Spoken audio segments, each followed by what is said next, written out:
No, I'm not in the studio in the land of make believe. That is what I refer to Illinois as. It used to be the land of Lincoln. Now it is the land of make believe. If you don't believe that, just go to JB Pritzker's X page or his Facebook page and see what his staff writers are putting out there on his social media.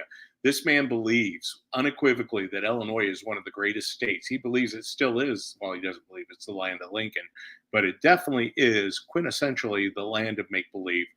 Hey, I am in Florida. That's the background you see behind me. It's kind of cool to see the sunshine, the Florida sunshine behind me, because we have had a small hurricane, a hurricane that was rated as a 1 that went through the area.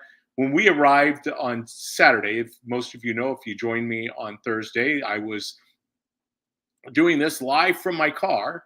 My wife was operating, being the producer over on the right-hand side. I was carefully making sure that I kept my eye on the road and it wasn't taking my eyes off the road. A couple times I did. I'm sorry. I have to make sure that I'm cognizant of being a defensive driver, a safe driver. But lo and behold, we arrived here on Friday in the free state of Florida. In fact, as you enter Florida, it has it as a welcoming sign. You are entering the free state of Florida, which was so cool. I'm going to get a picture of that before I leave the free state of Florida.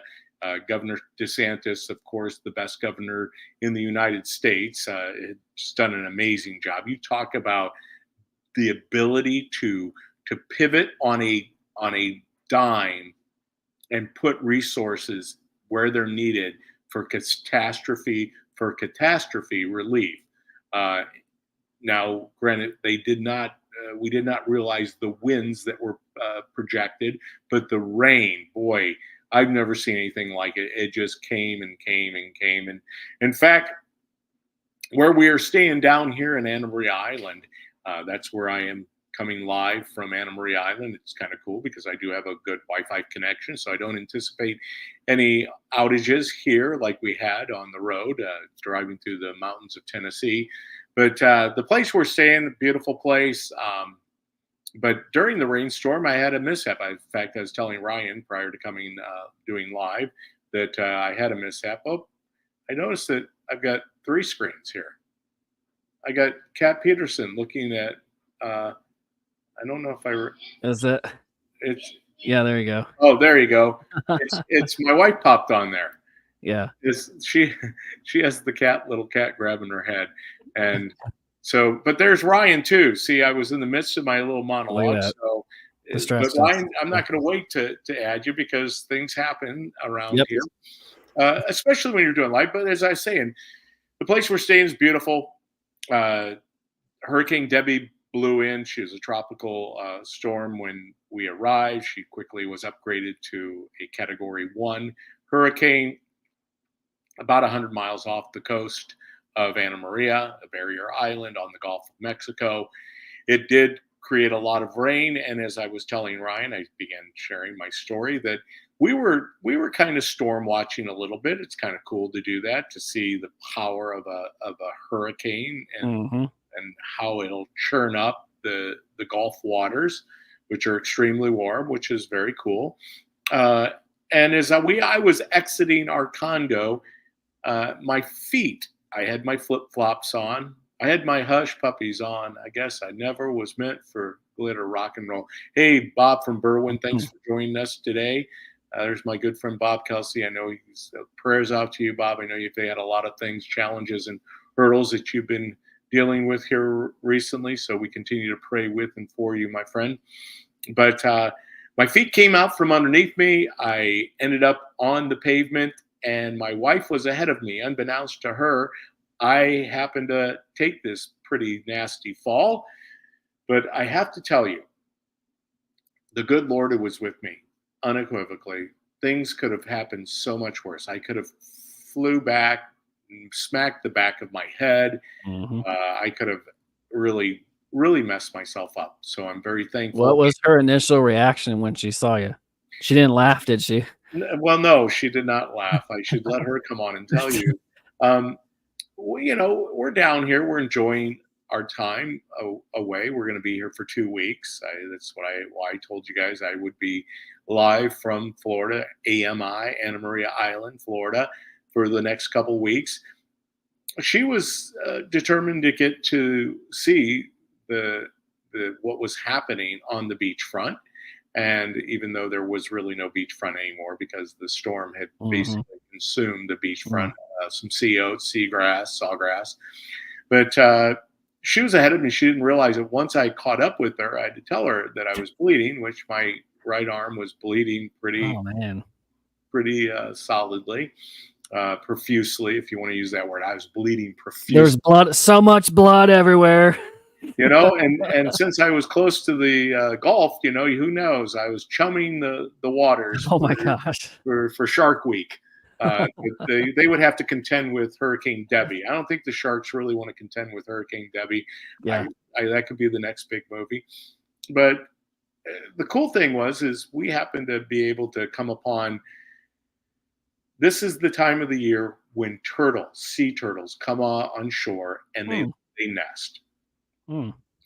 I know this because we've been coming here for so many years. It Hmm. starts in May and goes all the way through October. I've never seen as many nests when we arrive as there were prior to Hurricane Debbie All having the right. impact she did. Unfortunately, a lot of those nests were washed away by Hurricane Hmm. Debbie. Yep. Uh, when the tide comes in, like it did, the surf comes in, like it did, and the storm, uh, it uncovered a lot of those nests. Some of them were ready to hatch, and we happened to see some hatchlings actually Awesome. make their way out to the Gulf. It was pretty cool when you see young little turtles, sea turtles, making their way. Uh, there's a whole story behind that, but I'm not going to bore you with that because there's so much more to talk about today Hmm. than the adventures of the island secrets and the island retreat. Island Secrets, Island Escape series was my Hmm. wife's book, the Island Escape series. Little plug for R.T. Wolf, There you go. Tammy Renee Wolf, the author extraordinaire, three-time best-selling author. Go out there and buy her books. The Island Escape series, Barnes and Noble, Amazon. You can go and look up My Beautiful Wife, who is in another undisclosed room right now, monitoring things and hearing me talk about this. But today's show, Ryan, Yeah. Kamala has chosen her VP pick. Yes, the chosen one. Did she choose him? That is Yes, the big question. Tim Waltz. Yeah. Tim is the governor of Minnesota. Tim is obviously has a checkered past dealing with BLM, dealing with the riots in Minneapolis, dealing with tampons in boys' restrooms. I mean, Hmm. the list goes on and on and on. Yep. It's going to be interesting to see this walk itself out because I do believe this. If Tim Waltz is their selected candidate, then they know that they're in for the best they're going to be able to do is narrowly eke out a victory by 1 point or maybe 2 points at the best. Um, I think they overplayed their hand from the beginning when they put Joe Biden into office. Yes, there is rumor that Joe Biden, Trump came out and put on his Truth Social. In fact, I should probably share that so you guys can read it. Just here about an hour ago, Trump put up that who knows, he might be back. Uh, I'll add it to the stage here. I don't know how well you can see that. I'll have to read it. Yep. What are the chances? This was about an hour ago. What are the chances that crooked Joe Biden, the worst president in the history of the U.S., whose presidency was unconstitutionally stolen from him by, and of course, he refers to Kamala as Kembla, Kamabla.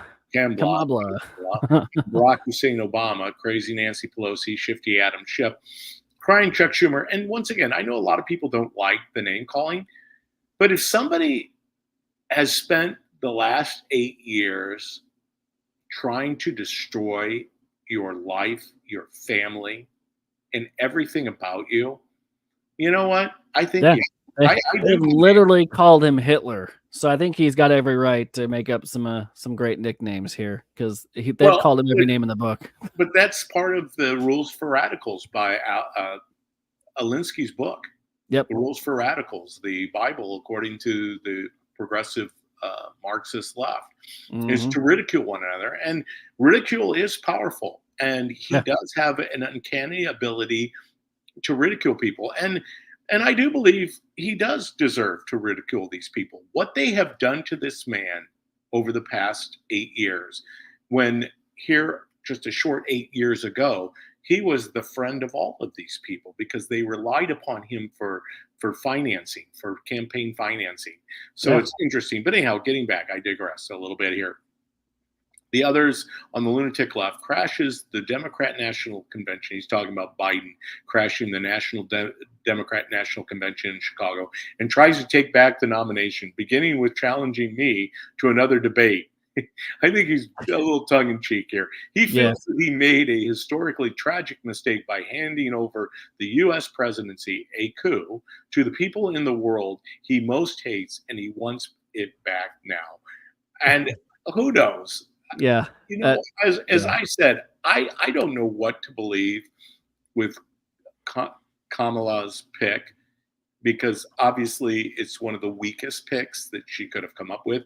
It would have been great if she would have come in and chosen somebody that was young, uh, dynamic, somebody that was really connecting with the younger crowd. Where Trump, to contrast Tim Waltz with Absolutely. JD Vance, Mhm. JD has had to get off the launch pad himself, which I think he's done an admirable job because all he has done Yeah. is basically gone on the offensive, which is what we need to do.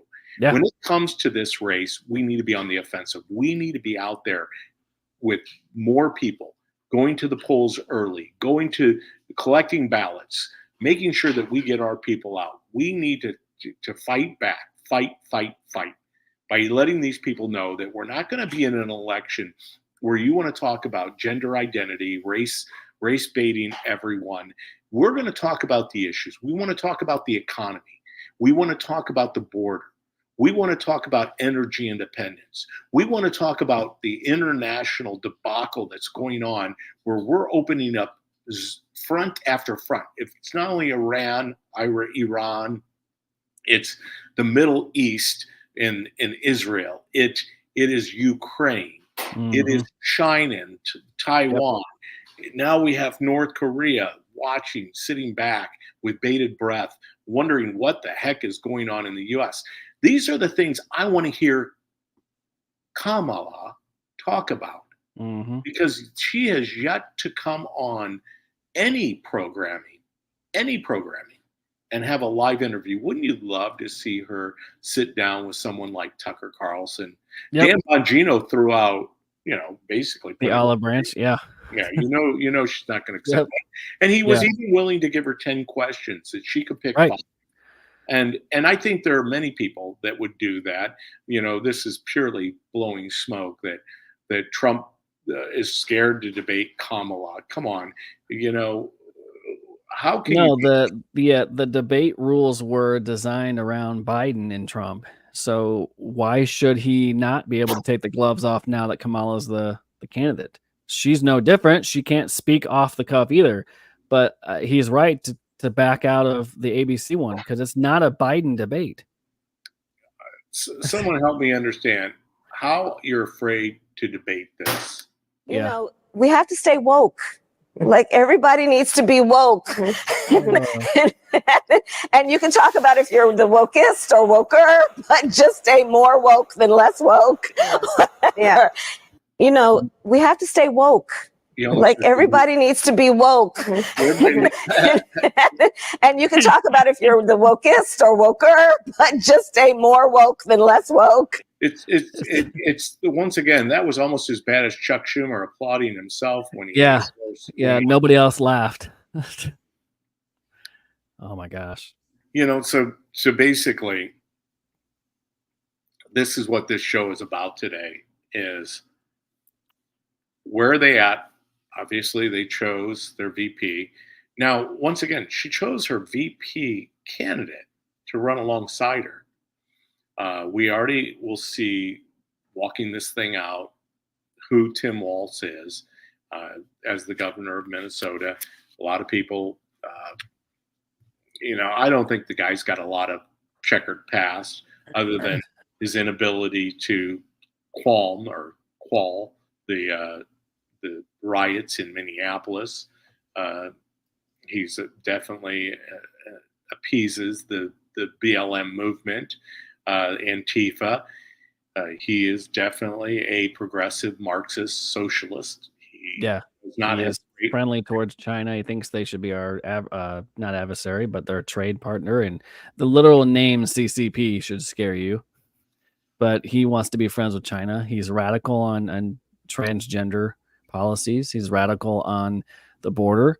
He wants one, come all. This is who the Democrat Party has become, plain and simple. And for those who don't know him, there are videos here I can share. There's a small clip. So if you're a parent in Minnesota and you don't like any of his policies that he did for protecting kids, he is completely against protecting your kids in school. And I'm going to put this up on the screen. Let's do. Want me to add that real quick here? Yep. So this is just one example of who he is. This is executive order that made Minnesota a sanctuary state for child gender abuse, essentially. He invited families in behind him and also a really weird dude speaking on behalf of the trans community.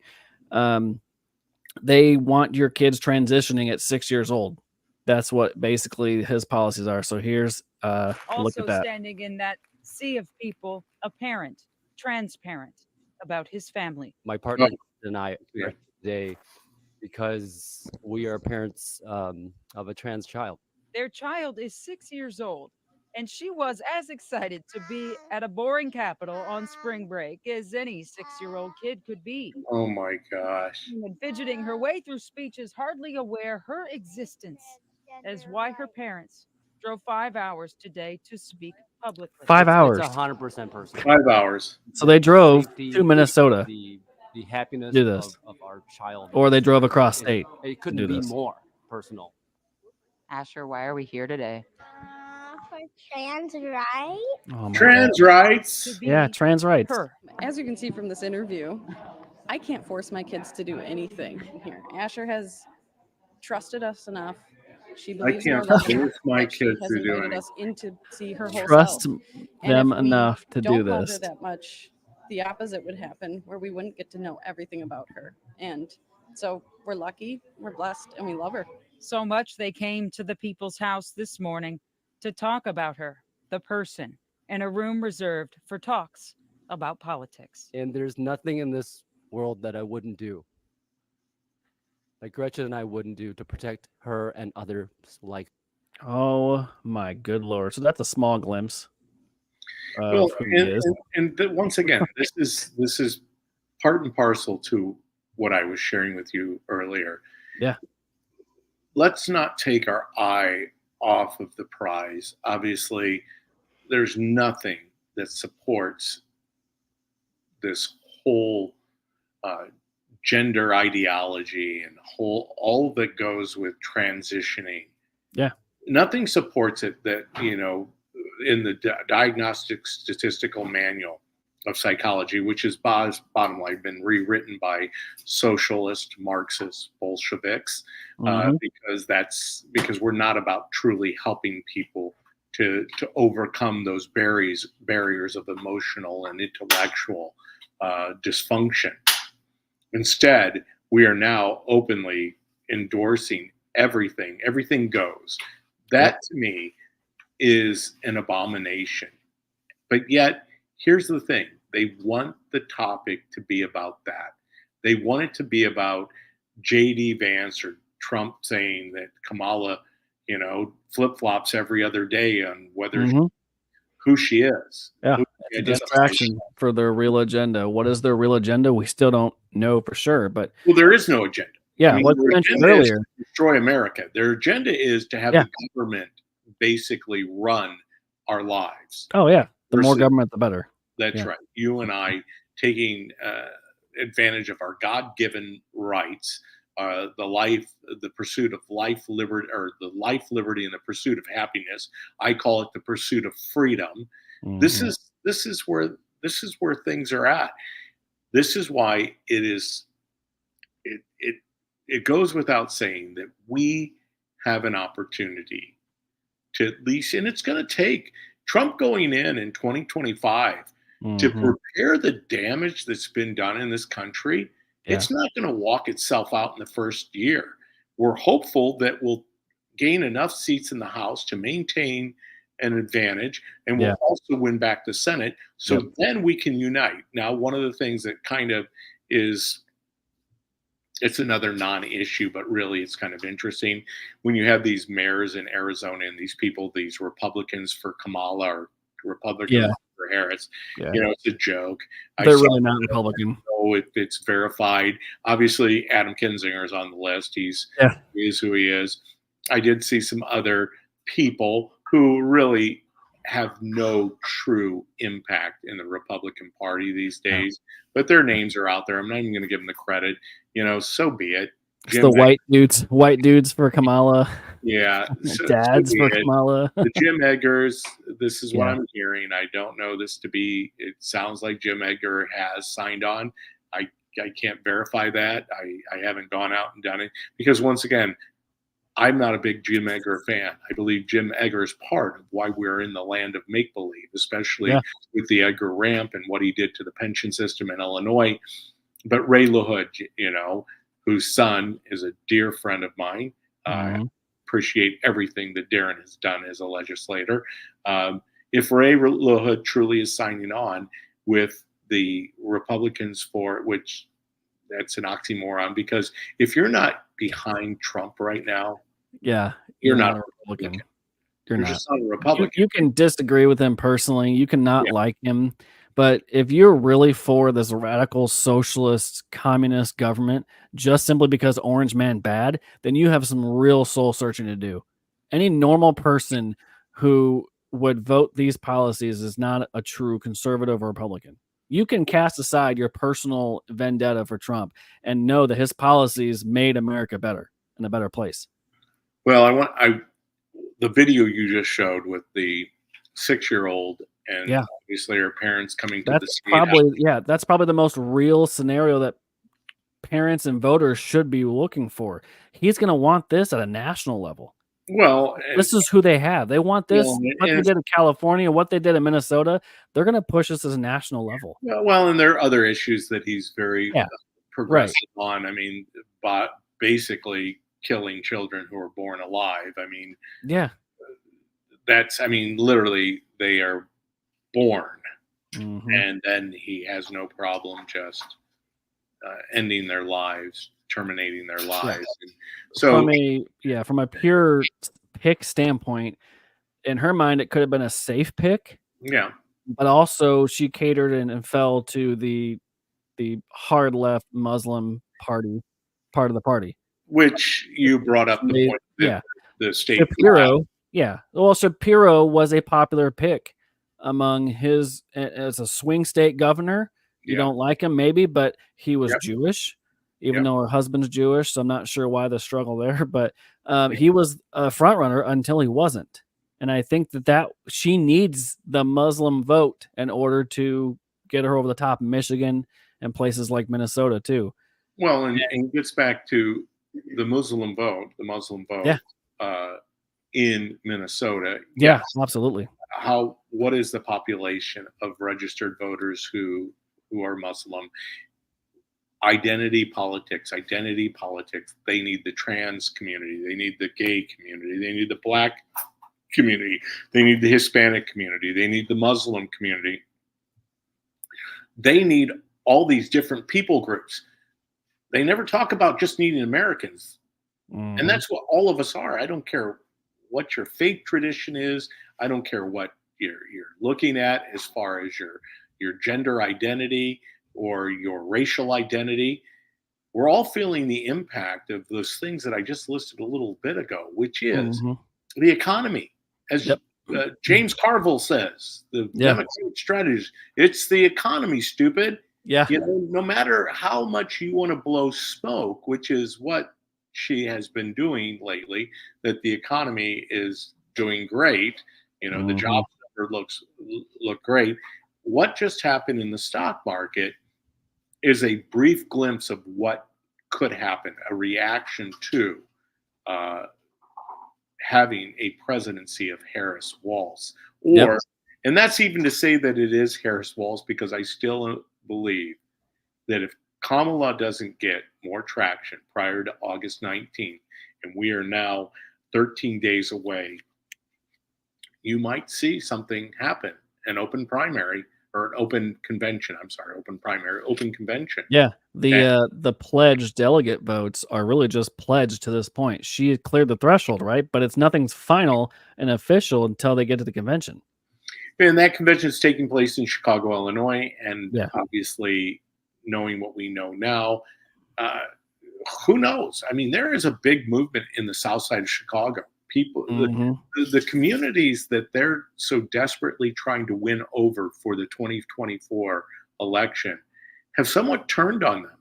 Yeah. And you know why have they turned on them? Because they have seen what is going on. Everything is not about, you know, as Trump was. Trump was a unifier.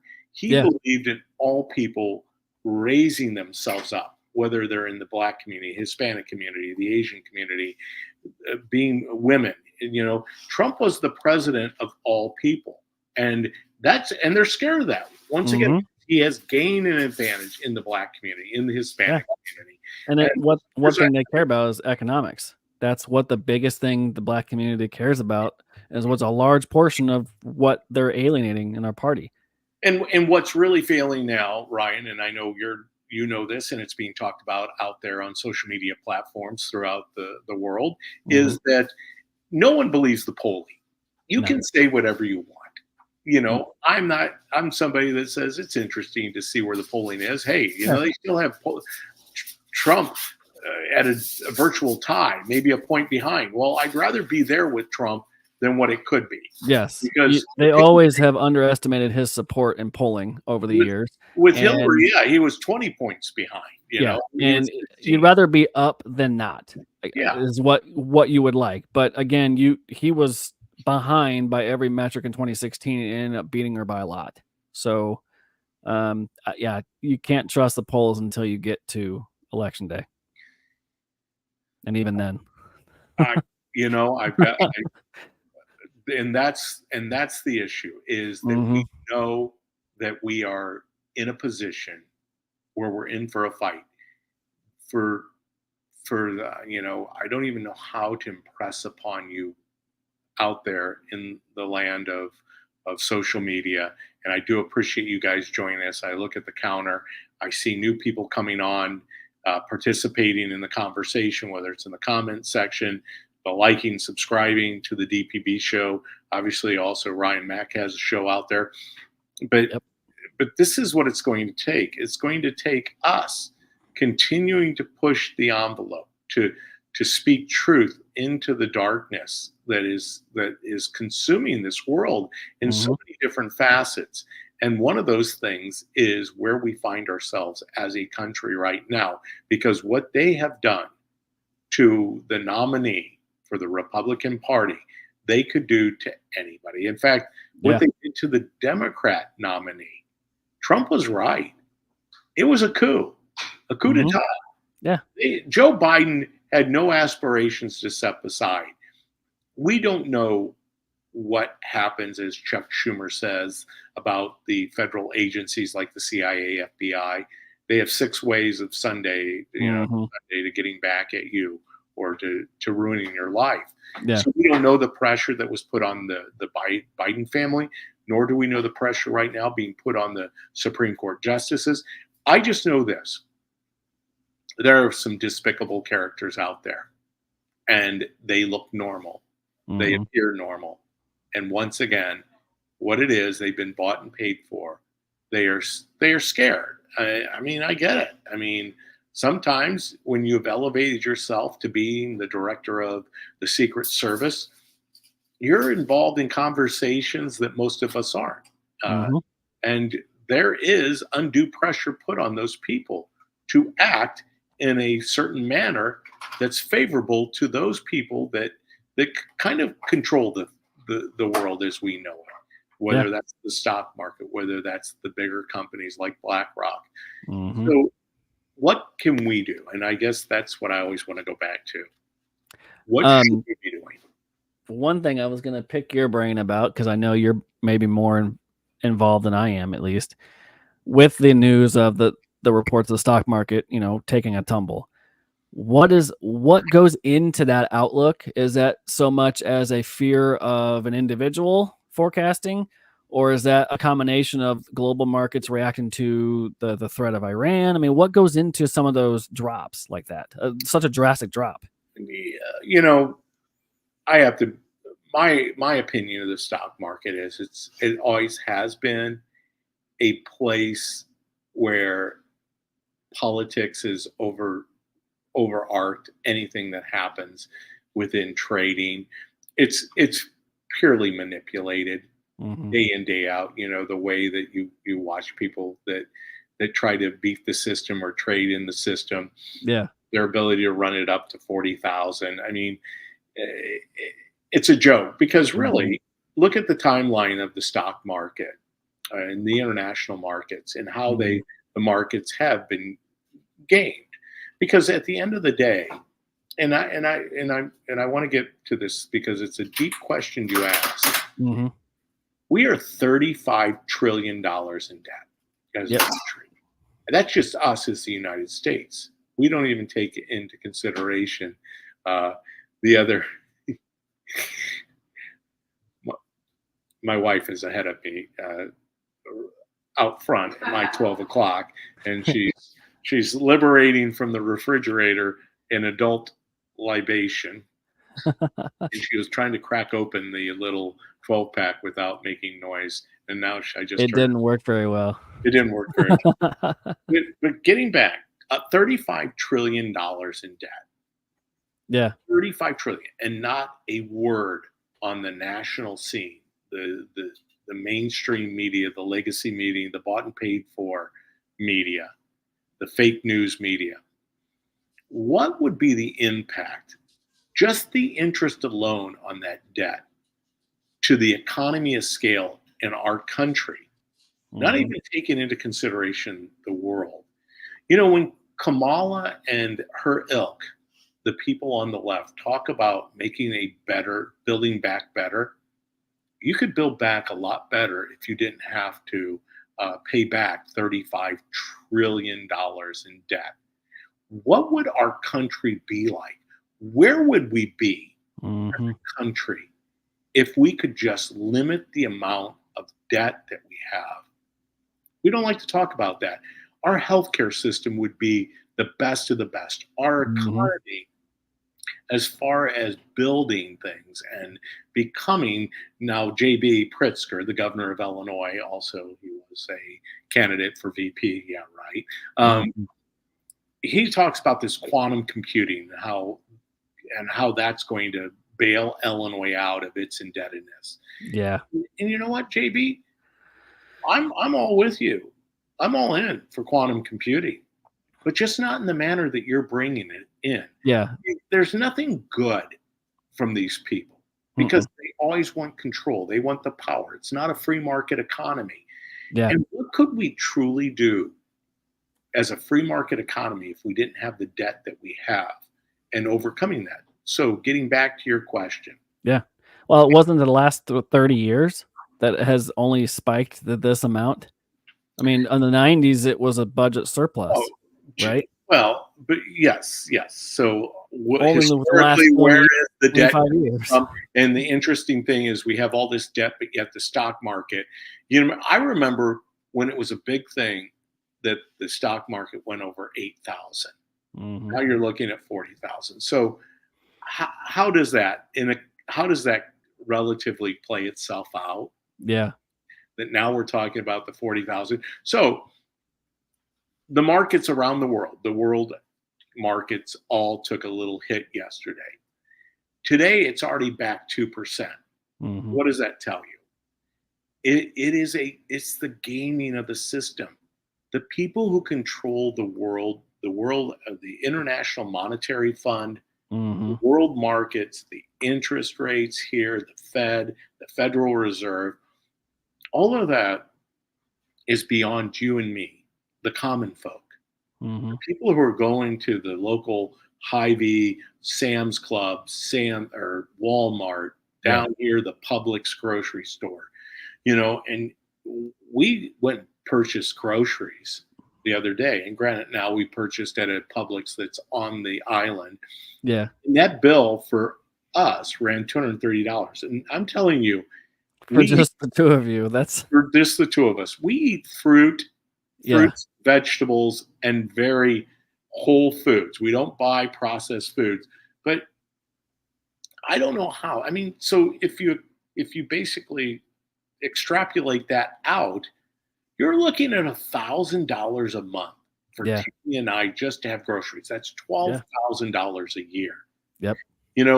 Interesting. The condominium complex that we're staying, beautiful resort type of area, 2 bedrooms, 2 baths, beautiful, except for that flight of stairs. It's a 2-story. Nothing on this island can be over three stories.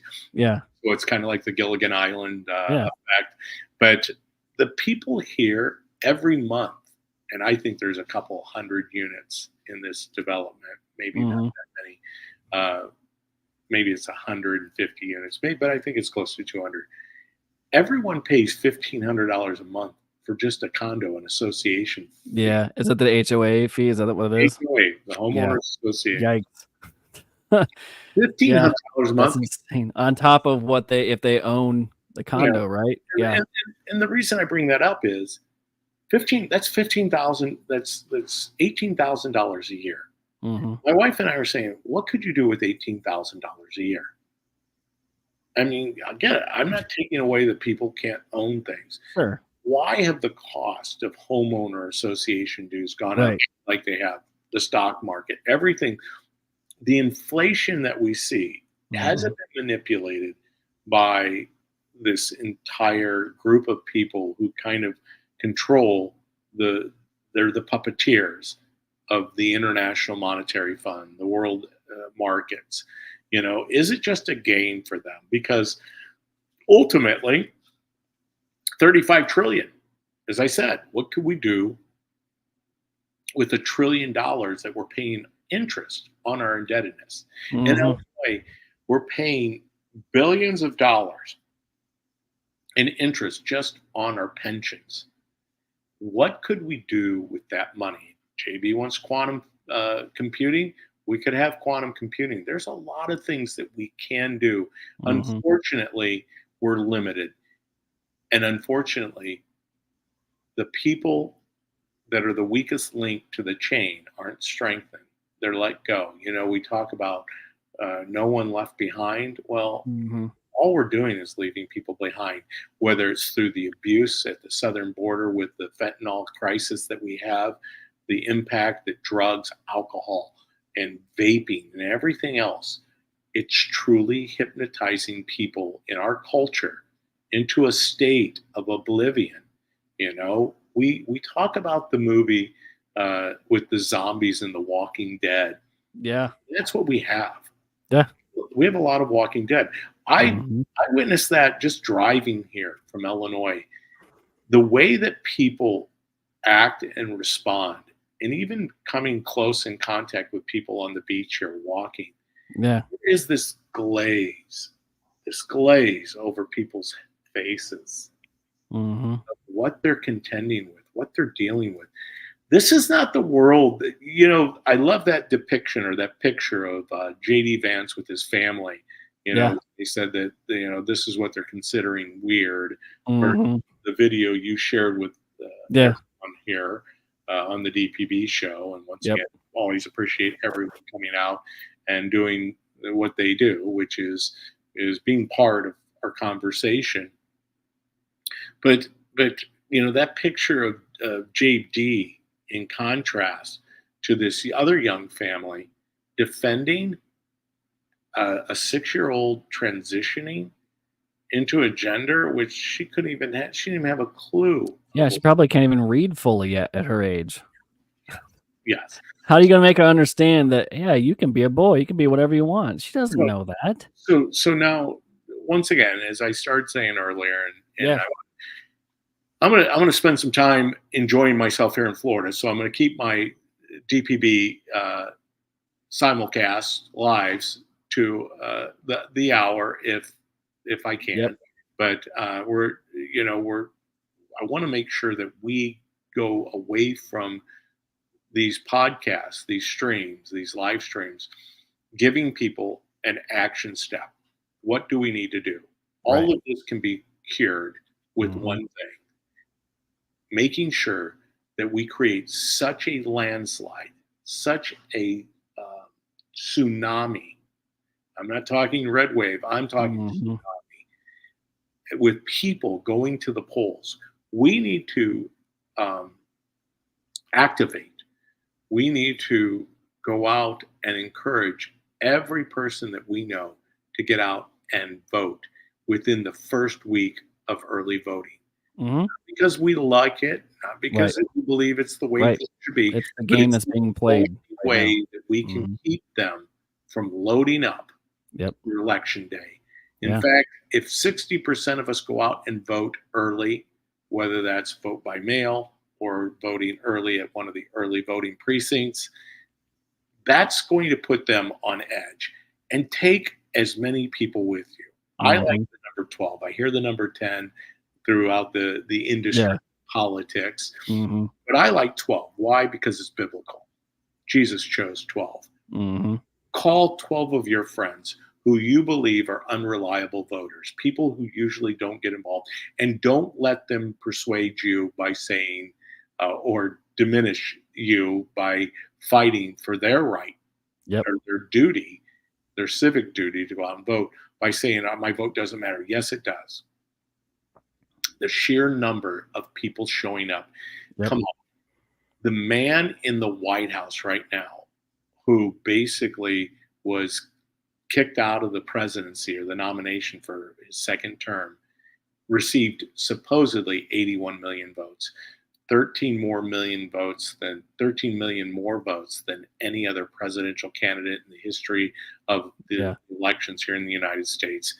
We know that There's no way he couldn't fill a popsicle stick. Yeah, so we need to see 81 million because that's the going rate. Yeah, that's right. That's what they're trying. They're trying to duplicate that. That's what they keep doing. They did in the state of Illinois, and I know this because I've studied it. With over 2 million, they're always going to have over 2 million votes. And we sit at 1.7 million. Well, we're out of luck. We're not going to win those statewide races. And we can barely hold on to our General Assembly. How many registered voters are there in Illinois? Do we have that number? I do. I think it's. I know it's kind of out the dark, but it's in excess of 8 million. Okay, registered. So you really only have 3.5, 4 million. 70% of the eligible. 70% of the eligible voters are registered in. Or no, 70% of eligible voters actually vote. Yeah. So out of that 8 million, about 7 million vote. Or no, I'm sorry, 70%. Out of that 8 million, 70% vote. So you caught me off guard with all these number questions. This is part of what I did. With the election integrity and with Bailey. Well, my fear is that this could be a chance. I know presidential elections tend to have more turnout because the issues bear more weight sometimes than local elections, but this really could be a low turnout election simply because of the two candidates. The one side of the aisle has never liked Trump and voted for Haley or DeSantis or Harris, and Harris is unlikable. Biden was even unpopular. This really could be a disaster, even if he does win, for voter turnout. It's insane how people just turn off to a basic freedom and right that we have. The U.S. passes $1 trillion quarterly interest on the public debt, and think about it. We have a $4 trillion budget that we take in and we have a $6 trillion spending capacity, essentially. Well, So I just want to make sure I read that because it's up, Yeah. up on the screen. 1 trillion in interest. Yeah. So, but Ryan, I want to Yeah. get to the point that you were making about the voters and what it's going to take. I sure don't like that look on this. I like it better on my camera at home or Yeah. in the studio, not here. Yeah. The voting and why it's so critical to what's happening is because I do believe that this is going to be the largest turnout in the history of the elector in the United States. I think there is such a movement, and it is the silent majority. Mm-hmm. And I believe they're going to show up. Now, Yeah. I'm not saying that we give up or we stop the activating of people, Right. the mobilizing of those people, the fortifying the ones we know already vote, the mobilizing of the ones who we believe are unreliable. But we just keep working, especially now that we're closing in. Mm-hmm. Well under 100 days. I think we're in the 80s now. Early voting starts in some states in the next 40 days. But we fortify what we have. We mobilize those people. I think there are going to be more people that show up. I think out at the county fair that we just had in our county back in Illinois, I was coming across people who probably had never voted for anyone, and yet they were registered. I asked them specifically, "Are you registered?" And they were, and they did that because they were a young family, and they were struggling with the economy that we have. Yeah, and they see it. They see the writing on the wall, but they're also just people who realize, "Are you kidding me?" They have tried to destroy the person who made our country, or at least attempted to make our country, better than it has ever been. Yep. And I believe it's going to be better. I do believe the best is yet to come. The pendulum swings polar opposite the one way. It's going to swing hard the other way. It usually comes and goes, election cycles. But I believe that you're right. This has a chance to be explosive on the turnout, just simply because of how far we have been pushed into this cycle. And I believe I would love to see a number close to 85, 90 million. Yeah. On that alone. It shows you as a referendum on, hey, we're done with this. This is not who we stand for. This is not who our country is. We don't want any part of it. That would be a statement and a mandate on, hey, we're not a socialist country. We shouldn't stand for this. But it takes everybody. So Berwin Bob brings up a point about Illinois elections. And yes, Illinois, one of the most corrupt states in the union. They do try early voting, making you vote with machines, but that's why you get the vote by mail ballot. And you deliver that to your election authority. Yeah. You hand deliver that. So don't mail that in. If they won't give you a paper ballot in early voting, then you request a paper ballot mailed to you, so you can then turn around and bring it back to them. You're on it. It's so bizarro that we live in a world that we can't have paper ballots, same voting. We get it, and everybody's gone away from it because of the amount of fraud. And yes, there is fraud in our elections, mass fraud, and yes, the machines are subject to fraud, and so many other aspects of the electoral process are subject to fraud. That's what they did in order to overcome the system the last time. Yep. They overwhelmed it with everything. The internet, the social media, the entire subjugating the adjudication of counting votes well after voting day, where they ended up with those ballots. That's still up for the determination because people saw stacks of ballots that were supposedly mailed in, and if they were mailed in, then why weren't there any creases in the paper? You know, it just we're the most powerful nation on earth, and we can't get one night of results. Well, we're trying to litigate something. This is why it's so important. This is why Trump says too big to rig. And if we can overcome, their cat decided. I got cats running across the screen. No big deal. Can't make a difference. But if we overwhelm the system with people going and voting early, and doing that, and you know, you have every right to demand a paper ballot. They have every right to refuse you. You can still overcome that because they have paper ballots. That's what the by-mail ballot is. So you know that they have them. So if you go to the precinct and they say no, you have to vote by the machine. You say no, I want a paper ballot. We have both options here in Gridley. It's very easy. You ask for paper and you can sit down, fill it out, and you confirm everything is right and send it in. There you go. It's really easy. We do things the right way up here in small town USA. Yeah, and they're really good up here. As far as if you're in Cook County or some of those corrupt counties like Cook County or DuPage County, where they've tried to manipulate the system to benefit certain people, you just have to be adamant about it. Bob says, I've been the judge 3 times. They take mail-in ballots, spoil it, and still make you use the machines. I get it. There is so many ways that they've tried to manipulate the system. You can't, but that doesn't mean you're not vigilant.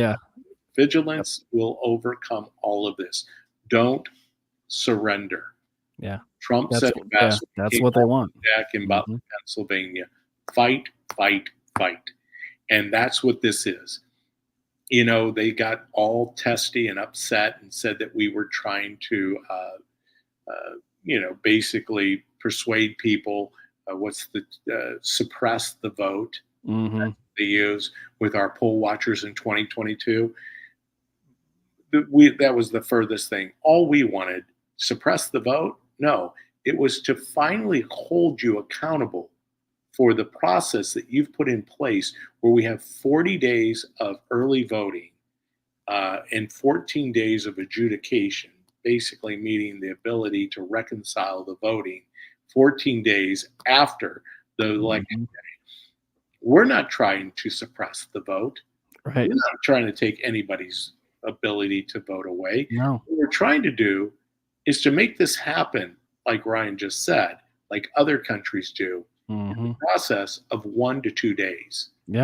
We did it. And you can do that when you have one person, one vote, and you don't have a ballot dump at 10 o'clock at night when the polls have closed.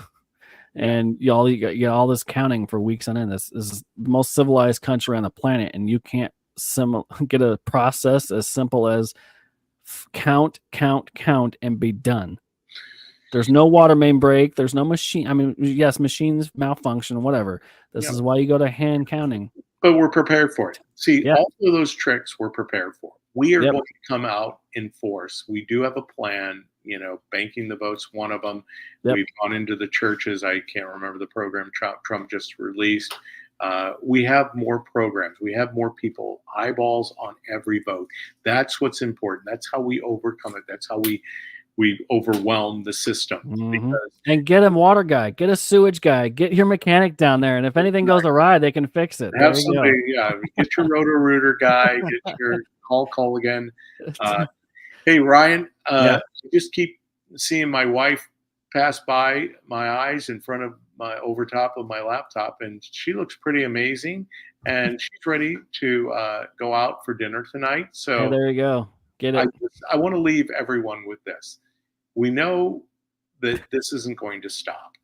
They're going to do everything in their power to basically remain in power. That sounded like Kamala Harris there. It's the challenge. Everything in our power to remain in power.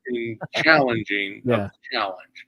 Yes. The yellow bus goes here, and the yellow bus goes there. The wheels on the bus go round and round.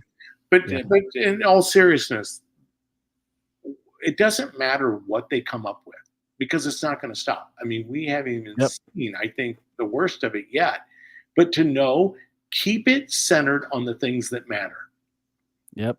Your Don't fall into the rabbit holes of what they want to pull you in. You know every day your life and what you're going on in your life, your economy, the money you can afford, your rent, your mortgage, everything. Those are the real issues. Energy independence. Mhm. What is happening on our soil right now? What's happening on foreign soil where they're involving us in other people's disputes?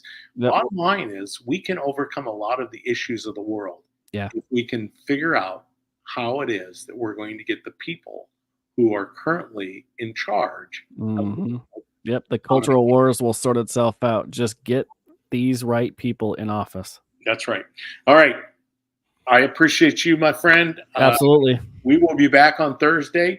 Believe me, I know that things are going to continue to spin themselves out. I encourage you always to go out to X, to Truth Social.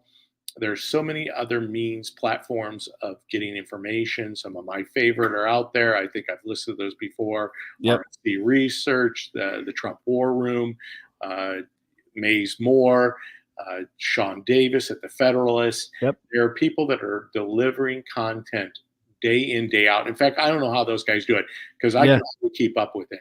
I mean, I've got enough to do just trying to make sure that I can navigate the stairway here at my condo without in the emergency room. But hey, brother, I appreciate you being on today.